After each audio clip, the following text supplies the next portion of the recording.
Hello, my name is Linda McAnany, and welcome to my show. My guest today is Randy Allen. He is the President, CPO of the Jefferson City Area Chamber of Commerce. And Randy, thanks for taking time to be with us. Sure, anytime, you know that. We were just asking, or I just asked you, how long have you been with our chamber? It'll be 13 years in the fall. Time has flown. It sure has. And prior to that, you were I was in state government, director of the Division of Design and Construction in the Office of Administration for about 12 years, and then was a practicing architect before that. We're very fortunate to have him, I can assure you, and we're very fortunate to have you and your leadership as well. Randy, a few months ago, we had the annual meeting for the chamber, and you and Janet Weckenberg, who was last year's board chair, spoke of many of the chamber-sponsored events held in our community. And those, I was amazed at the list. Tell us about some of those events that were held last year and are continuing, I guess, ongoing. Yeah, we have three major, what we call major special events, and that is the gala, which is our annual meeting, which you were referring to. That's always the end of January, and it's always a big deal. It was really fun this year. Mike Kehoe and Judge Russell were the MCs, and they just did a bang-up job. So it was really, really good. And then we have our membership barbecue, which is in the month of May, and then a big business showcase expo, which is normally in October. And so those are the three major ones. And then we have membership meetings and Friday coffees and other kinds of things during the year. And all of those events really keep people connected not only to the chamber, but what's going on in our community as well. That's right. And actually those three events are open to the public, you know, not just membership activities. So one of the things that I remember was hearing about was your support of the Jefferson City Public School bond levy. That was certainly an important thing for our community, as it continues to be. You had workforce outreach, including a couple of job fairs and the first ever guidance counselor tour of some industrial sites. I thought that was exciting as well. Yes, and you know, we, in the last 5 years, everything has kind of changed from trying to attract businesses to trying to make sure we have the workforce for those businesses. And unemployment's very low, and so we are trying to see if we can get our foot in the door of the local high schools to get some attention to the jobs that are not college related. And so when about a third of our high school graduates graduate each year and don't decide to go on to the military or higher education of some kind, we want to be able to have those folks ready for the workforce. So we were surprised that the guidance counselors really didn't have much awareness of what our industries and businesses in the community that did not require college education, what they were all about. So it was a big first step. They were really surprised and excited about it. We're going to continue to do that. Well, and I was fortunate enough to be a part of the group who went out and talked to some of those businesses. And I was amazed at the businesses that I talked to with the number of requests for exactly just what you said. Absolutely. They didn't particularly need a 4-year education, further education, but they were in much need of talented workforce. Right. And you know, people have been saying, you know, not everybody is destined to go to college and have a 4-year degree. So we need to take advantage of those people that we have here, and you know, get them ready for that employment. Is that what Jeff City Start is all about? No, Jeff City Start is our intern. It's actually the opposite of that. It is for college students who are working in Jefferson City in the summer. And we basically have a program where we collect all them and get them together. We have a JC 101, which is kind of like the Leadership Jefferson City program on a smaller scale. And we show them around the community and get them attached to Jefferson City if they happen to be from, let's say, Kirksville, and come down here and work in the summer at the Capitol or a business or somewhere else. So It's a good way to kind of keep them attached to Jefferson City, and then when they graduate, hopefully they'll find gainful employment here. But you know, it's just a way for us to really tell them about Jefferson City. One thing that I just heard about, and I know it wasn't started last year, I think it was just begun this year, is an insurance opportunity for small businesses. That's a new endeavor, is it not? It is. Tell us about that. That's part of, we are one of about 100 local chambers that are members of the Chamber Federation. It's under the auspices of the Missouri Chamber. And the Chamber Federation decided it wanted to try to find a way to decrease the cost of health care for small business. And so the Missouri Chamber oversaw that, and we have a program now where we can offer our members, it's called a MIWA, Mutual Welfare Insurance Program, or I don't know what the acronym is. Anyway, MIWA sounds pretty MIWA, Welfare Assistance. There you go. Anyway, it's a program where all of us group together and offer health care at a discounted price. So it's very, in fact, we've had new members join up just for that, and a lot of our existing members take advantage of that. So, you know how healthcare is changing all the absolutely. time. So, you know, I don't know how long all this will last, but it's good for now. Well, and I think it is an inspiration for small businesses, because healthcare is not an easy opportunity to offer employees, and yet it is an incentive to join a company. Absolutely, absolutely. We're looking forward to seeing how this goes through the rest of the year. Last year, the Chamber conducted a workforce study using feedback from Chamber members. That's what we had reference to. Well, what else was learned from this study, and what are some of your thoughts for the future? Well, one of the things we thought we knew intuitively, and actually the study proved this, is that our workforce in Cole County comes from about up to 45 minutes away. And so one of the things that, you know, people look at our population and say, oh, there's only close to 80,000 people in Cole County. It just can't be that advantageous for us to move there. But, you know, our workforce actually that we draw from is about 170,000 Is population. that right? Right. And so part of what they studied was the folks that were underemployed, and then how much would you travel 45 minutes for.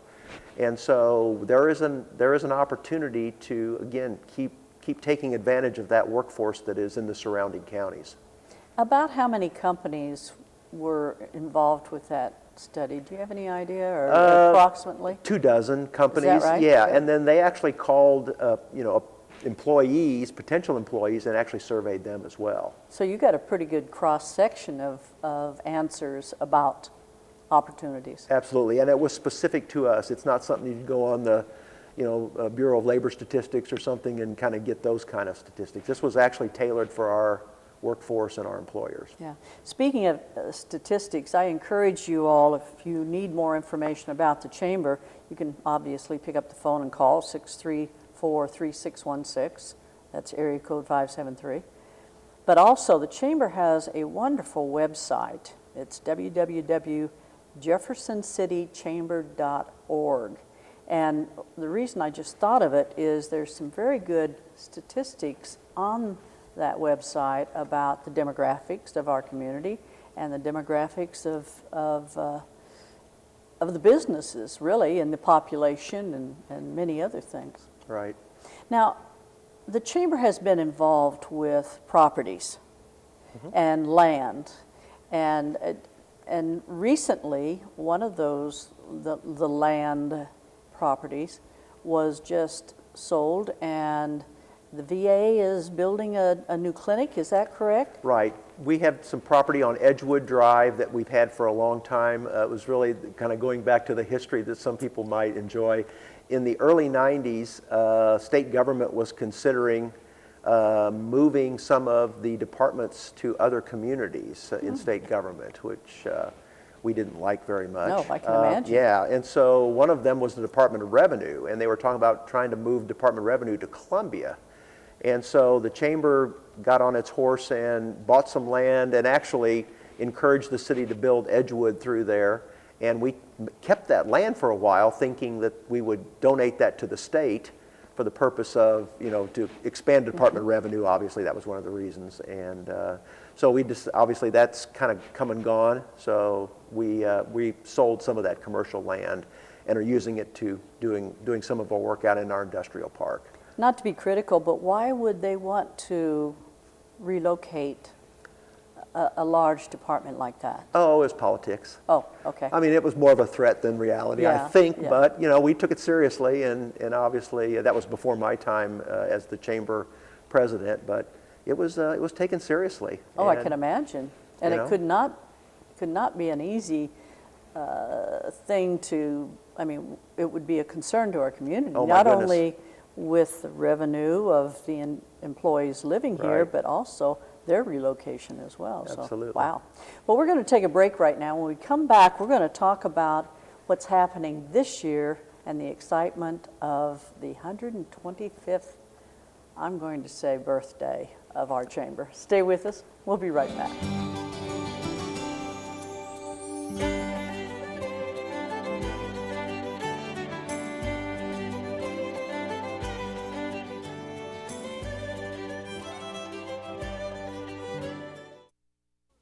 Mm-hmm. 2 o'clock. Okay. Your employees who serve in the National Guard and Reserve may seem different. They may work a little harder, be more confident, more willing to make the extra effort to get the job done right. So when your employees need time off to serve, remember, it's not just good for our country, it's good for your business. Glad you could all make it.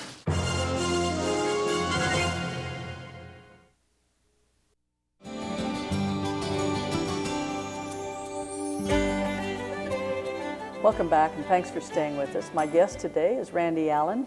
Randy is our leader of the Jefferson City Chamber, and once again, thanks for joining us.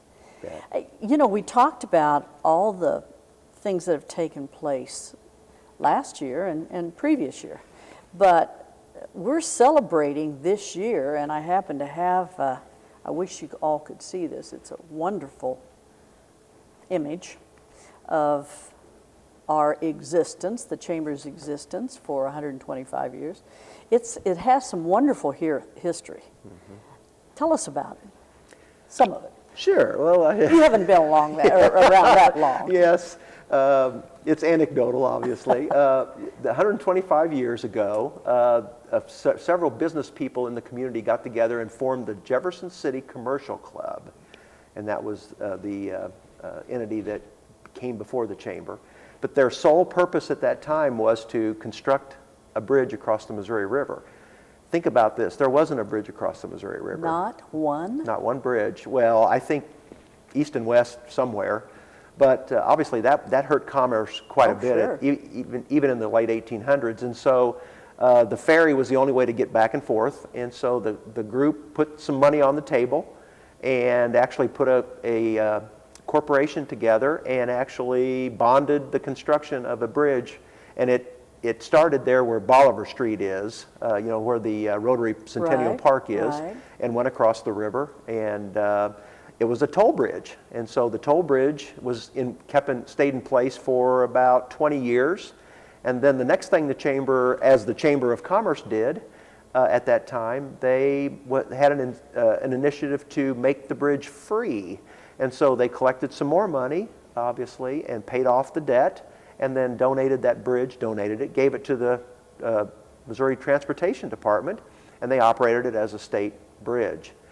And then later on in 1954, the Chamber was involved in getting the bridge as we know it, the first one, and so that was built, and then obviously we were instrumental in the second bridge in 1991.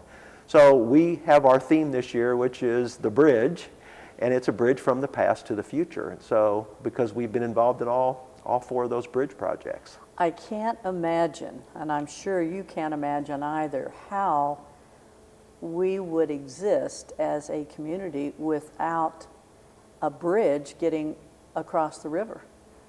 Were you here in the early 90s before the second bridge? We moved here in 1990. Okay, so you remember how bad the traffic was yes. on the one. So Yes. I mean, I can't imagine living with less than 2 bridges across I there can't now. either. That is unbelievable. Well, you know, you stop and think of, it's a connection, not only to the northern part of our state, but also to those communities that are just on the other side of the river as well. And the commerce that it brings through Back the and community. forth. Yeah. What are some of the leadership opportunities you see for this year, 2018? I mean, we've talked about the excitement, but what are some of the leadership opportunities? You mean for projects, for people, or? Yeah, it's, you know, supporting local businesses and mostly projects. Yeah. So one of the things that we're doing this year in our work plan is we are creating what we call Project Retail.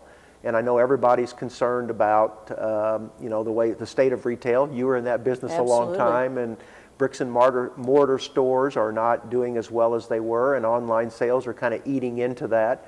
So we're looking at three parts of that. We're looking at attract, being that, you know, we want to assist in any way we can, primarily through trying to encourage local people to have franchises for businesses. And then we want to support our local mom and pop stores. So we're going to do, for a lack of a better word, buy local project. And then we're trying to work on some leveling of the playing field. So in other words, the online entities don't pay local sales tax like you do if you walk into Dillard's or South Bank or somewhere else in Jefferson City. So we're looking at assisting with maybe putting a use tax on the ballot that will level that playing field and maybe capture some of those tax revenues for the city and county. Well, and I think I liked what you said with regards to reminding people the importance of buying locally and supporting the local merchants. And we say merchants, but it's local businesses, period. Yeah, we all, you know, and we all shop online for some, you know, lots of reasons, but Amazon, for example, doesn't buy T-shirts or sponsor events like our local bricks and mortar businesses do. So we need to remind people of that, just, you know, to be cognizant of supporting those local stores. Well, there's some obvious other opportunities with the new public school, the new high school. Absolutely. That is, let's see, open in 20, is it? The fall of 19 for, I think, freshmen and sophomores. Yes, yes. And then, of course, you have high-quality workforce, which we've talked about. Right. And the opportunities there, and just a general focus on learning. Right, absolutely. And, you know, that's, education is always big. You know, we're sitting in the midst of our institution of higher education, Lincoln University here, and we're going to be welcoming a new president to Lincoln within the next several weeks. This week? That's right. And so I think she'll be here for the gala is when she'll be introduced. So that's exciting. I served on that selection committee, so we got high hopes for her coming from New York, and you know, we want to move Lincoln University forward. Well, I didn't realize you were on the selection committee. It was an interesting process, and was glad to be able to represent the community. Yeah, and it was a rather lengthy process, was it not? I mean, there were a lot of steps. Absolutely, and I have to hand it to the consultants that they selected. They were first class and really did a great job of assisting with all this. And it came down to 2 candidates, and now we have our new president, so that's wonderful. You know, Randy, I was so excited to hear some information a month or so ago about a potential port authority. Tell us about that. That is exciting. Yeah, we've been working, about 10 years ago we had the idea, and then it just didn't have legs. And so about 2 years ago we started talking about it again because of the interest in, you know, putting commerce on barges and using our river. You know, it's one of the places in the state that has that river access. And so we started looking at a site out near Algoa in between the National Guard and the correction facility for a potential port. It has quite a bit of benefit for that because we wanted highway, rail, and port, all three. And so we commissioned a study. We went to Callaway County, Cole County, and the city of Jefferson and collected some money along with the chamber to do the feasibility study. That study, phase 1 of that study is now done, and the benefit cost analysis looks really good. And so we are proceeding now to meet with the City of Jefferson, County of Cole, County of Callaway, to form a Port Authority. And so we've got to put an application in, and the Missouri Department of Transportation will look at that and either grant us one or not. We believe we have a strong case for it. And then after that Port Authority is created, then we can go out and find some money. And right now is a good time because people are talking infrastructure, people are talking, commerce, and so we think that we can gather quite a bit of resources, both public and private, to put that port in at that location. That is so exciting. I'm looking forward to hearing more as time allows us going forward and as these plans are put together. Yes, we're excited about it, and it's something, like I said, that we can take advantage of. Not everybody has the Missouri River running through their backyard. Right. Speaking of opportunities, what can chamber members and maybe non-chamber members, citizens, do to help the chamber? Well, obviously the members, we attach to the members pretty much every week with information, and then every member, gets a little bit something different out of the chamber, whether they're totally involved in the chamber or whether they just assist us with those resources to be able to, move the economy forward. But, I think that one of the things I just said is, just support your local businesses if you're not a chamber member or whatever, that's really important. Well, and it's interesting because I happen to be a chamber member. I feel it's important. I'm a very strong supporter of what you all do. Mm-hmm. But I also think it's an opportunity to have an investment with others, not just a financial investment, but a time investment and an opportunity to meet a lot of new people as they come into our community. Yeah. Yes, it is. And, you're still pretty actively involved, and so we see you at a lot of events, and so we're really thankful for people like you that understand that connection, either to the community or to the chamber itself. Well, I really enjoy being an ambassador. Yes. Because it gives me a chance to get out into the community and meet new people or businesses that are changing and right. and growing, and so it is a good opportunity. If someone's interested in joining the chamber, obviously they can go in and get information off the website. And once again, I want to repeat, that website is www.jeffersoncitychamber.org. I encourage you to go in and take a look at it because it is very well done. But also, just talking or going to some of these meetings that we have Friday coffees. As a non-chamber member allowed to go to a Friday coffee? What we try to do is keep it to chamber members or chamber member guests. So you can bring a guest. It's not, we're not going to check your ID at the door. But no, those are very informative and interesting and fun and free. And so, if you know a chamber member, tag on with them. Come and see what we've got to offer. Well, and also the event in the fall. You mentioned it earlier. The business showcase? Yes. Tell us about, I know it's early, the plans haven't been laid, but there's a lot of businesses that are involved with that chamber showcase. Right, and so one of the things they do, it's business to business and business to public promotion. And so I don't know how many, I would say close to 100 different businesses, participate in that. So we haven't decided fully on the total plans, or the date and the location, but we had our last one last year at the mall, right. And it was pretty interesting to be back at the mall after all those years. And it was very well attended, Yes. by the way. There were a lot of people, a lot of good businesses, and a lot of opportunities to learn about some businesses that you may not know. Absolutely. So, absolutely. Well, this is a good time. We have the public here. How would you encourage someone to support the chamber? Yeah, I think just again, just participating in the community events and doing all you can, no matter where you are, to support the local organizations that make this place tick. And there are a lot of them. There's a lot of them. Yeah. Well, thank you, Randy. We appreciate your time. I know that this year is exciting. with all of the events that are being planned around the anniversary of the Chamber. And there are just all kinds of opportunities for us as a community to band together and help each other with the Chamber and with all the fun things that you all do. So thank you. You're welcome. Look forward to seeing you next time. Yeah, and so celebrating the Quasquicentennial. I can't say that word. Say it again. Quasquicentennial. That's the 125th. Well, thanks for staying with us. We look forward to seeing you next time.